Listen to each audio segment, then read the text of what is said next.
Kar se tiče zdravnika, sem tako nekako malo zadržan, ampak vseeno mislim, da je dobro, da grem, da preverim moje zdravje.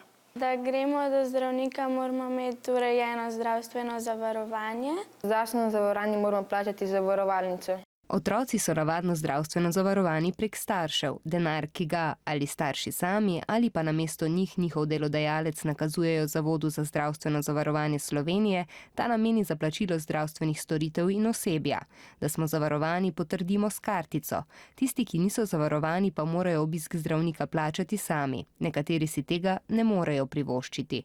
Če si bolan in da ne greš k zdravniku, to ni najboljše, ker mogoče kaj resnejšega ali pa se lahko kaj resnejšega razvije. Imamo pa v Sloveniji tudi 3 ambulante, ki za bolnike brez zavarovanja poskrbijo brezplačno. V Mariboru so lani poskrbeli za 12 otrok. Otroci pa prihajajo tudi v ambulanto k zdravniku Dopliharju, ki ljudi brez zavarovanja zdravi že 14 let. Imamo zdaj stalno registriranih 5 otrok, ki prihajajo k nam, ker niso zavarovani.